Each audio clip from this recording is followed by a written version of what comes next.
नमस्कार दोस्तों, हमारे YouTube चैनल पर सभी का फिर से हार्दिक स्वागत है। दोस्तों, जिन्होंने हमारे चैनल को सब्सक्राइब किए थे, लाइक किए थे, कमेंट किए थे, उन सभी के लिए तो बहुत बहुत धन्यवाद कहना चाहूँगा। और अगर जिन्होंने नहीं किया अभी तक, प्लीज़ आप सब्सक्राइब कर लीजिए, हमारे वीडियो को पूरा देखिए, लाइक कीजिए और कमेंट भी कीजिएगा। प्लीज़ आप सपोर्ट कीजिए ताकि हमारा चैनल आगे बढ़े। तो दोस्तों, चलो शुरू करते हैं हमारी आज की कहानी, जहाँ पे हमने पिछले वीडियो में ख़त्म की थी। एबेरॉन के जन्म होने से पैट और मीरा की ज़िंदगी में खुशहाली आ गई, मानो भगवान ने उनके झोली में खुशियाँ ही खुशियाँ भर दी हो।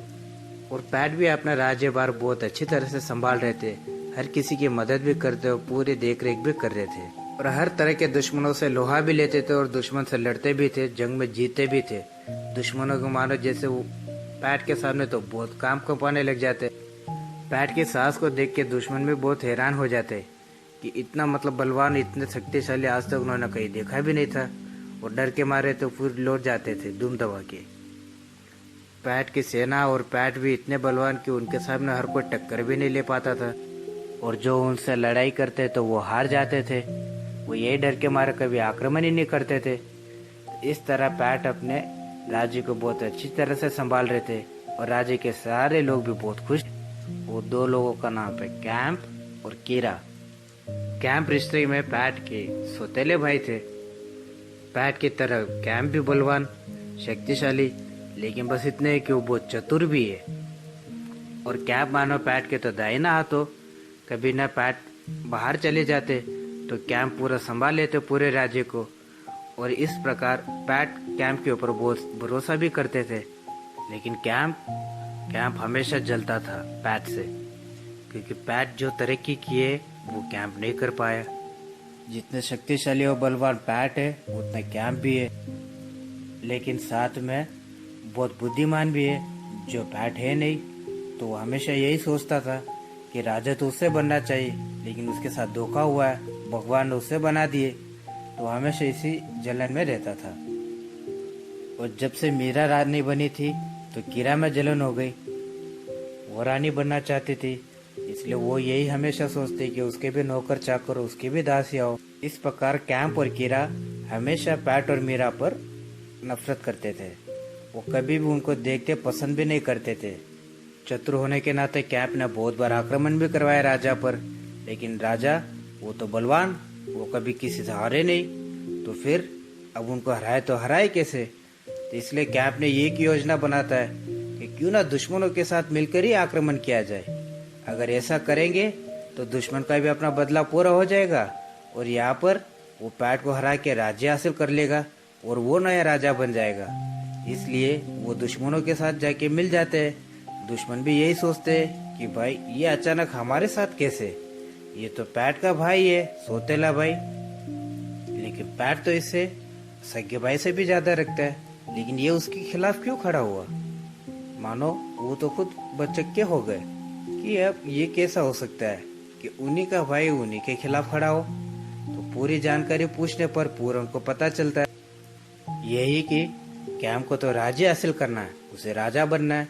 तो इस प्रकार दुश्मन भी यही सोचेगी, चलो भाई अच्छी बात है कि हम इस प्रकार पैट से तो बदला ले लेंगे, और बदला लेने के बाद हम उस पर हावी हो सकते हैं और कैंप को राजा बना देंगे और कैंप हमारे इशारों पर रहेगा।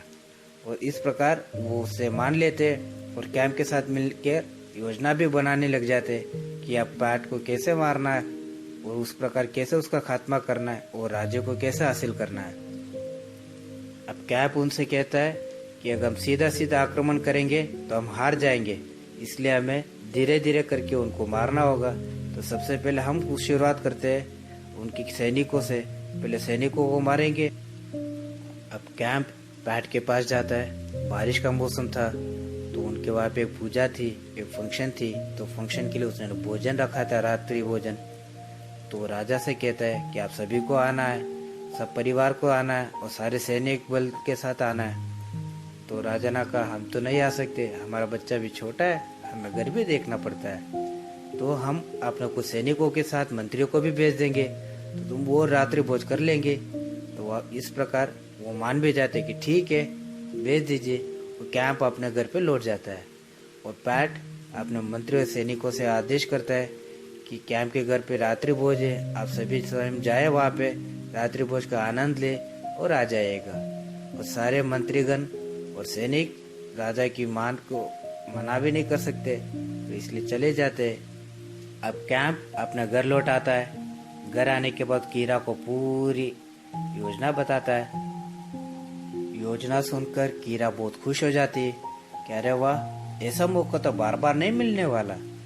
तो वो और कैंप दोनों मिलकर रात्रि भोजन के लिए शुरू हो जाते हैं।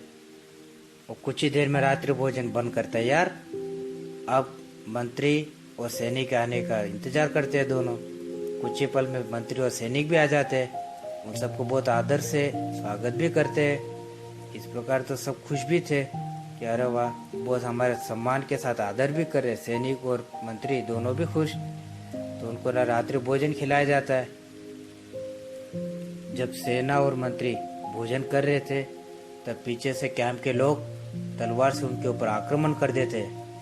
आक्रमण इस प्रकार करते हैं कि सब मारे जाते हैं। सब मरने के बाद उनमें से एक जिंदा बचता है। वो किसी प्रकार दौड़ते हुए राजा के पास जा पहुंचता है और राजा को सारी बातें बताता है।